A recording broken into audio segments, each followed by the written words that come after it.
Welcome to the Lightroom for Landscape Part 5, where I'm working with Joe Cornish and we're looking at the radial filter and also some of the ability to adjust the filtration selections on the radial and gradient filters. We've chosen a few images to test out, the first of which we'll be looking at today is one of yours, Joe. That's right, Tim. Yes, this grasses. In fact, we're going to go back to the original here, aren't we? I think we have a virtual copy just as a guide. Just a little bit of background to this picture.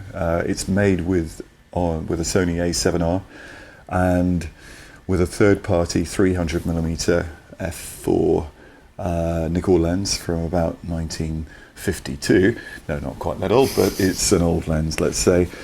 So it's got heaps of kind of flaws in it, but it's actually rather a lovely lens to use with this camera. Character. It has got character, and I've used it very deliberately here. This is actually down at near the docks on Teesside, and you can just make out the framed shape in the background is a crane, as a port crane. Is that this here?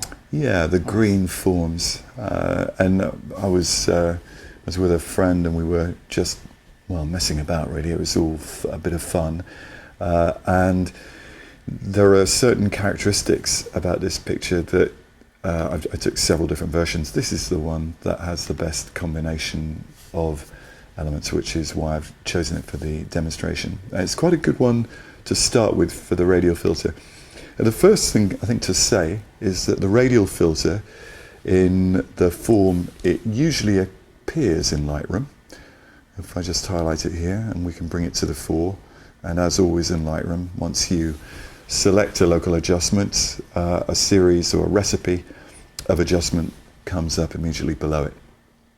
We can see too that before we do anything else, a value exists from previous adjustments. Yes. So it's always a good habit to get into double clicking effect, and that will zero the adjustment. So always start from scratch when you're using your local adjustments. So the way the original will probably appear if you're an early user in Lightroom is it won't have the invert mask box ticked. It'll appear like this with that off. Okay. The feather will be at 50, let's see at the bottom, and the button will be live and on. What all this means is that when we make an adjustment, and let's start really simply, it'll be on the outside of the radial filter. So with this type of lens, you tend to naturally get quite a bit of vignetting. Yes. And it's as if the radial filter was designed to be a more creative alternative to the vignetting tool. Yes. And I'm going to just quickly show an example of that. So you could say there was a little bit of darkening at the corners. So if we wanted to flatten out the picture, we might just apply sort of a little bit of brightness up. We take the middle and click and draw like this until we reach the corners, and essentially what we've done is reduced or eliminated the vignetting. By darkening everything in the middle. Yes.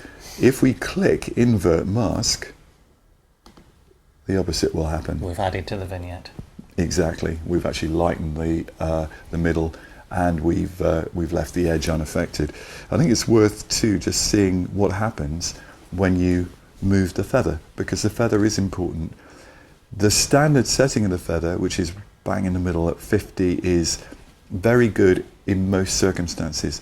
If you wonder what happens if you go to the left, it basically turns it into a line. You got a hard edge on it. Yeah. Absolutely. Very occasionally that can be useful. If you go the other way, it becomes very, very subtle. So subtle at times that you can barely see it. I'll just click that on and off. You can still see it. Yeah. But it's a very, very soft feather. For a big adjustment like this, that can still be useful. For small adjustments, it becomes increasingly less so, because it's simply the feather just almost wipes out the adjustment. Yes.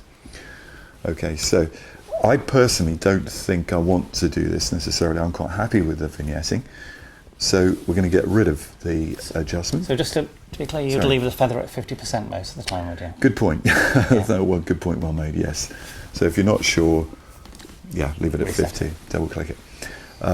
To get rid of any local adjustment in Lightroom, just hit delete, like that. Yes. You get a rather nice little sound effect with it as well. So, the areas of the picture that I'm most concerned about in terms of balancing, and you know me, I like to look at pictures upside down to analyze them. I felt that the grasses themselves could do with a little bit of lightening. Now this could be easily done with a brush, but they can be done with a radial filter, and I'd like to demonstrate that because I think that one of the benefits of the radial filter will emerge that way, and also it'll enable us to show how to fine-tune the radial filter using the brush setting. So I'm going to zero the effect by clicking on effect, and we're going to do a little bit of shadow recovery. So we're just going to preset any old amount. We're going to invert the mask, which will put the adjustment on the inside. We're going to take the center of the area I want to affect and draw like this. Now when you begin with the radial filter, it uses an axially based language. Okay. Stretched either up or down or left Exactly. and right. It's got a kind of XY axis. However, one of the great things about it is that you can then offset it like that. So it'll rotate around a central point using the cursor arrows just at the edge of the filter itself. You can also grab the filter and move it around like that. Now in fairness, you can also do that now with the brush. Yes. If you use the brush. And the gradient you can as well, but it works in a different way. We'll start with that, and then we'll create a new one of those. I mean, I'm reasonably happy with plus 40 shadows, and so we'll leave it for now. Let's say you wanted to do the same thing here, but clearly we need to angle it and reposition it like this. Now because we're using shadow recovery, we're barely affecting other tones, so it's ideal. And then there's the other dark grass or seed head. These, I should emphasize, are interpretations. They don't have to be lightened. It's just what I felt was right for the picture. And so there we are. You could, if you felt that you wanted to use an approximately similar amount of shadow recovery, say over here, they don't have to be connected to any of these, but if that one is still highlighted, if we now clicked on brush within the radial filter, the brush control language appears at the bottom here. It's worth just pointing out that if we're using the brush, if you're unfamiliar with the brush, it's probably best to start with the flow at 100 and the density at 100 and the auto mask clicked off. Okay, the size can then be altered either here, and that you can see the brush size changing. The feather can also be altered. However, I'm a big fan of keeping the feather big because that means we're really very much painting with light. And we can also, whoops, what's happened there? We seem to have two brushes. How did that happen? I think Lightroom's got its knickers in a twist slightly there. I think Let's as see soon if as we you start painting it might. Yeah, I think we'll go back to, bugs do happen in Lightroom, unfortunately. So let's again go to brush within adjustment. So we've still got that live, and we're not clicking on brush there, we're clicking on brush within the radial filter, and this time we're just going to click and brush, and if we want to move, you can use either the size here, or what I was doing just then was using the trackpad to... It's a scrolling, isn't it? A scrolling action. And you could also use the brackets, square brackets, if you want to change the size. So as ever, Adobe giving you lots of choices about that, which can be quite helpful. Now we can't see the mask at the moment. We don't get the red overlay, but I think if you press T, maybe need to get there is rid an of the option brush. where we can show the overlay. So if you want to see whereabouts a mask is being applied, you can tick the little box here after pressing T to get this up. Good point. And you can go to each of these drop pins in turn and see exactly where things are going on. So if the effect you're applying is obvious, sometimes not necessary, but sometimes it's good to see just whereabouts the mask is being applied. It is, and the alternative is to hover the cursor over, and that just gives you a very quick fix. So that's all really quite helpful. Right, I think this picture there's a couple of other things that we could do which would be useful to show.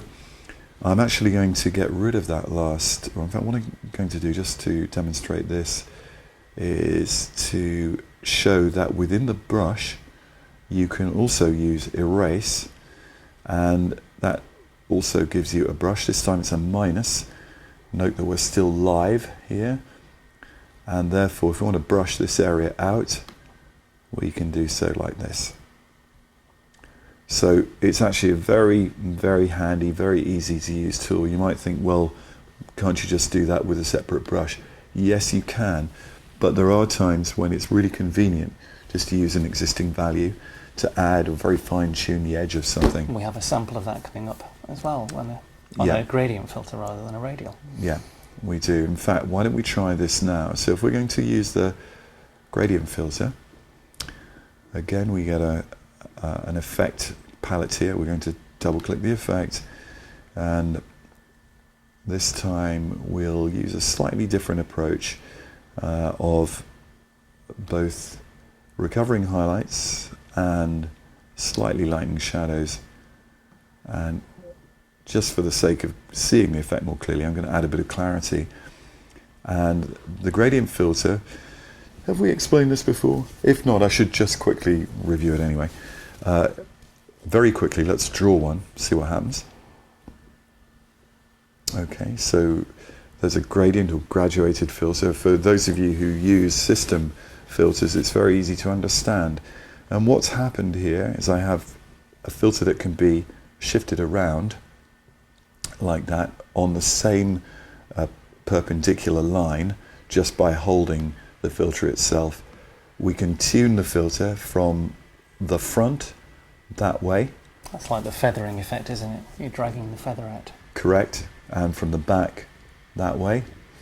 And just to be clear, the back, everything behind that line, i.e. here, is at 100%. Everything up to here is a nominal 50%. And at the front, well, there's no effect there. Anything in front of that hasn't been affected.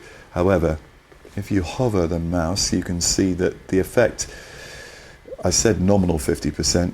It's actually hard to tell whether it really is exactly as it appears to be, but the point is it's a feather, and it gives you a guide anyway of the amount and the way that it works. One of the things about this filter is it can also be rotated. You can even rotate it all the way around like that if you wish. That quite often happens by accident when you first start using these filters, so don't despair if something like that happens. Personally, I would just get rid of the filter and start again.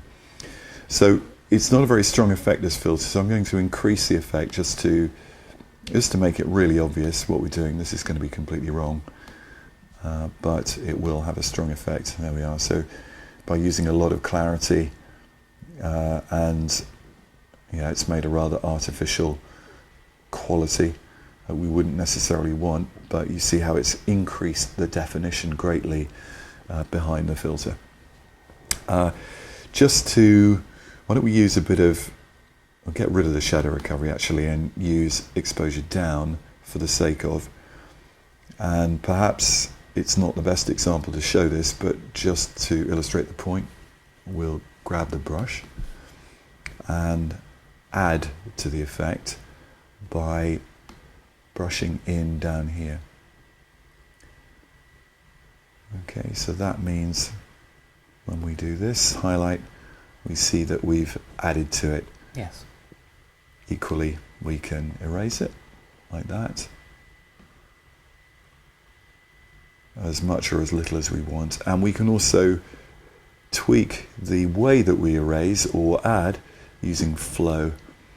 And if we use a lower value of flow, it'll only add the adjustment gradually or subtract the Just adjustment. layers Gradually. over every time you add a stroke. Correct. So what happens now if I change the feathering or move that graduated filter around? Does the mask change? Just so we can see what's going to happen. Sure.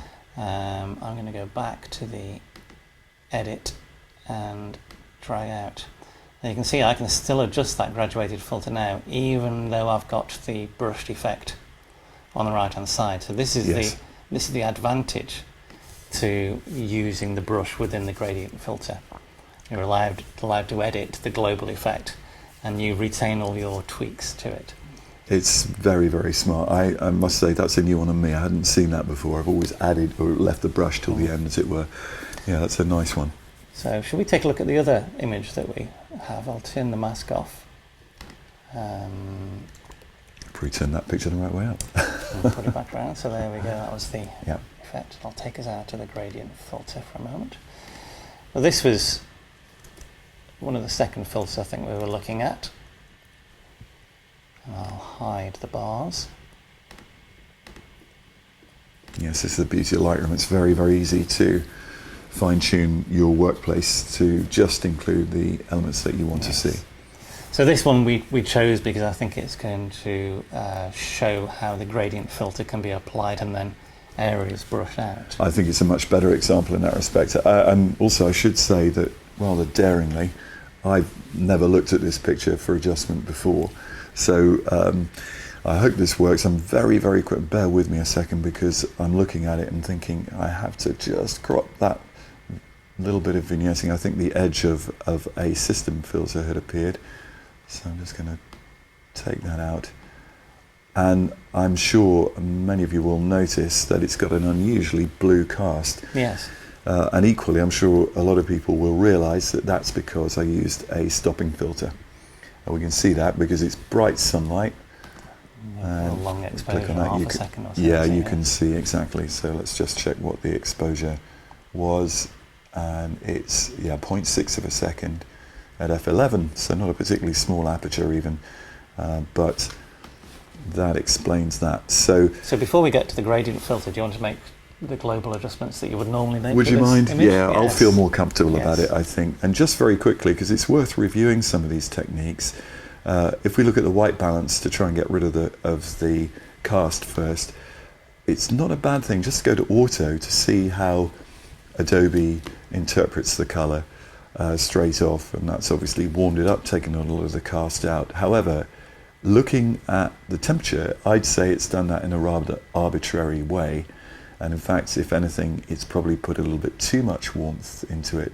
So I'm going to pull it back a little bit, and ultimately, personally, I think fine-tuning it is something that's our responsibility as photographers, as printers, and so I would want to do that. Now, this might surprise you, but I did not use a physical graduated filter on this picture. The foam of the sea was so bright and the sun was so strong.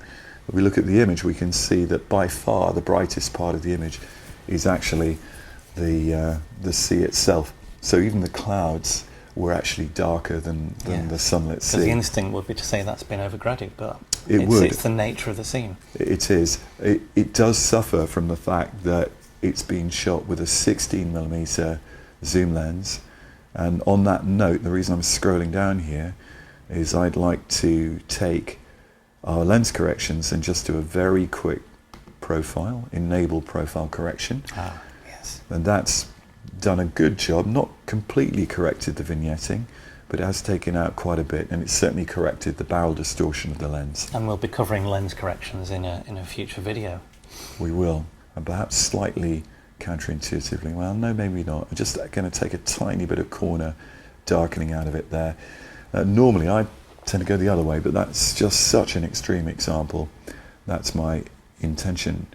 And here, I think we need to, even though the highlights are pretty bright, if we look at the histogram, we can see that there's no clipping. It is a bit underexposed, and for that reason I'm going to propose increasing the exposure just a little until it looks more natural, and that gives us perhaps a better basis to work from. In fact, there's quite a few things we can do. In fact, my first graduated filter is perhaps surprisingly going to come from an unexpected direction. It's actually going to come from the bottom right-hand corner. So I'm going to click on graduated filter, double click effect, and just looking at this area now, looks a bit bright to me. Don't know about what you think, Yes. but it doesn't, and that unbalances the image. So because I don't necessarily want to take all of the tones down too far, I'm going to use highlight recovery. And just to be quick and very, very obvious about it, I'm using 100% highlight recovery. I'm just going to go to there because I don't particularly want to darken down any further in at this point. It doesn't look unnatural even though it's minus 100%. And I think that is yeah. part of the genius of Lightroom. The way that the mapping is done is such that, providing you're careful and keep watching what you're doing, you can use very large effects and still get surprisingly organic looking results a lot of the time. So we'll go with that for now and leave it because that looks okay to me. Now the bottom left corner has the opposite problem. It's actually too dark.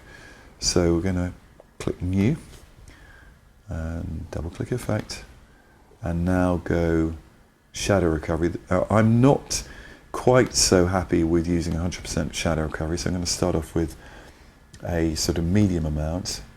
And whoops, daisy, see what happened to me there? Actually, Yeah. What did happen? Yeah, well actually what's happening is it's quite confusing, but that's too much shadow recovery.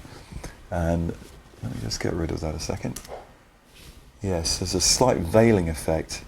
I wonder if that's perhaps partly because I recovered some of the yes. Yes. Let's click that off a second.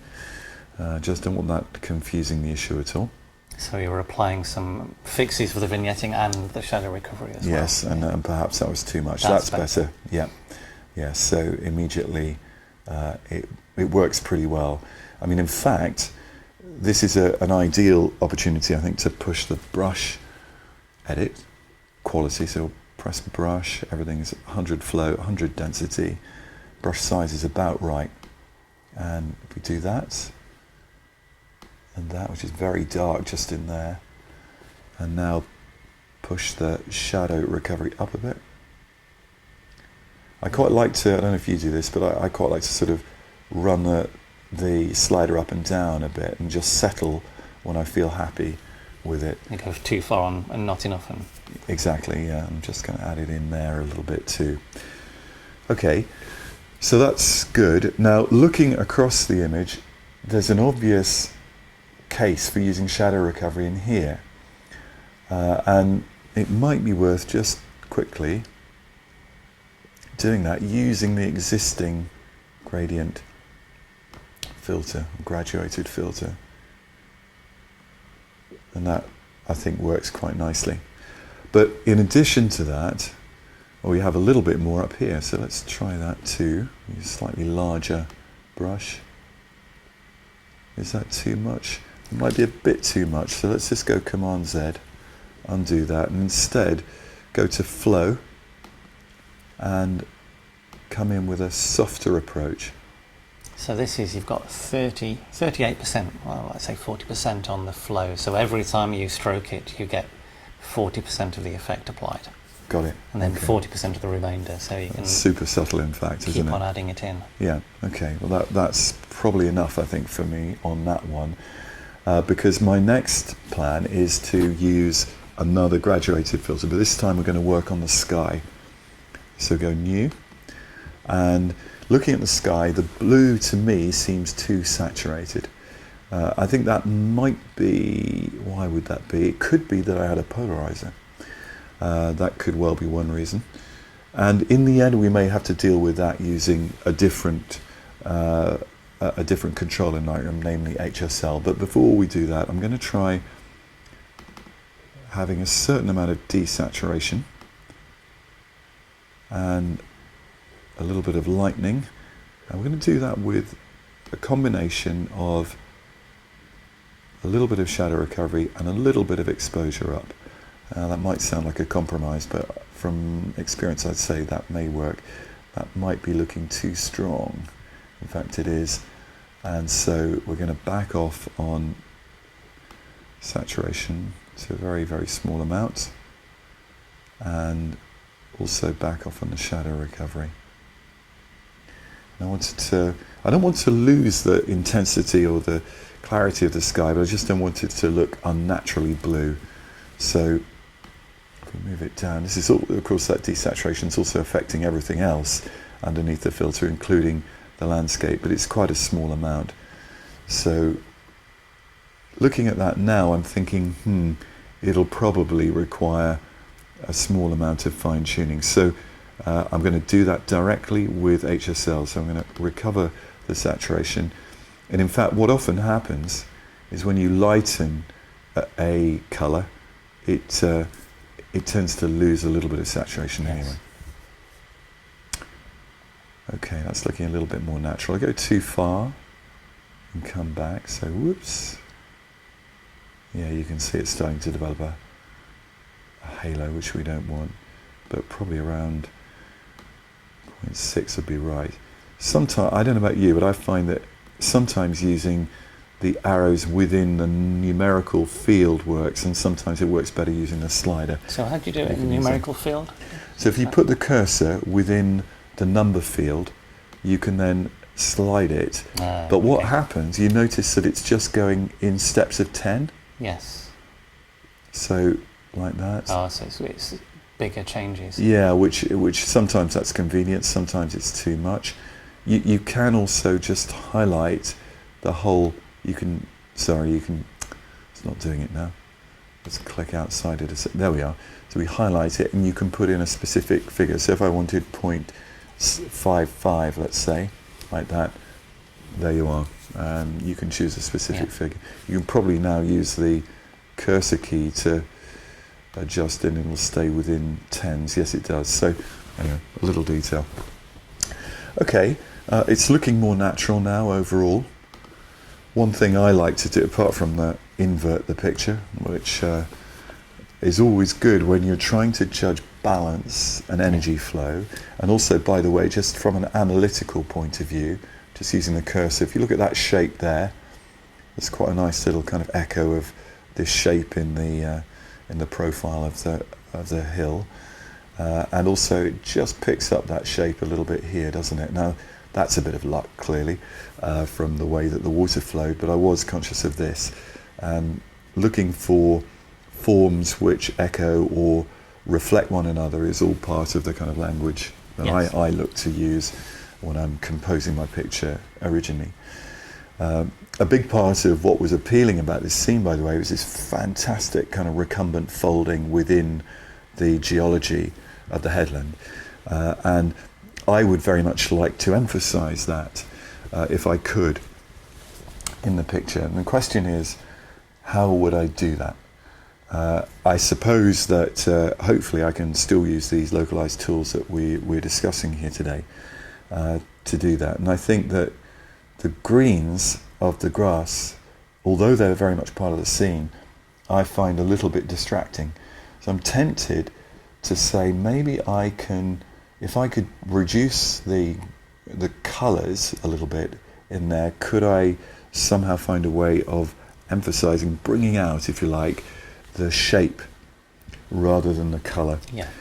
And I think that quickly, because I know we want to work on yours in a minute, I'm going to just reduce that with the hue, saturation, luminance effect, which is here. And goodness me, time goes by quickly, doesn't it? But let's see if we can just quickly make a difference there. In HSL, if we take the picker, color picker, and highlight saturation and drag the picker down, then it will remove quite a bit of color. It chooses the right colors, doesn't it? It does, yeah. I mean, it has taken a little bit out of yellow as well. If we go back to the global effect, we can see that it's actually affected the greens in the seawater as well. And so that's a very, very good reminder that that's not going to work. So I'm going to double click those, and what we'll do instead is to take a radial filter, double click effect, and reduce saturation. And we may then be able to tune the color a little bit as well. I'm going to start off by taking, don't forget by the way, we've still got the invert mask applied. I'm going to take quite a generalized effect here. Reduce quite a lot of saturation, but that's still credible to me. I'm then going to go brush and put the flow up to 100. And now just brush the effect in around the rest of the headland. So that way we're not going to affect the sea. And I'm hoping that that will allow the shapes to emerge a little bit better. I'll invert the image, and I think that's, personally, I think that is the case. Now, we're going to draw things to a close because I think we're running out of time, but hopefully we can see that even with a relatively simple effect, or a simple series of effects, that we've achieved a really big improvement. And if we go backslash, we can see the effect, or if we prefer, we can go to the YY setting, which I think is down. Can you show me where it is, Tim? Yeah. It is actually in, yes, nice one.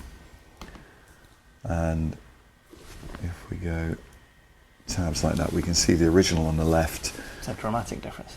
It does help, and while it could still do with a little bit of fine tuning, it's starting to really focus in on the qualities that I remember. Very, very briefly on a picture that I had taken a while ago. I sometimes use the radial filter to try and emphasize light. In particular here, I was in a situation in a little forest in Ardnamurchan, and I was very obvious at the time that this beam of light had come in through from the top left of the picture through to the bottom right, and it doesn't look as strong in the final picture. As you remember it. So I'm going to try and use a radial filter to increase the brightness just in that area.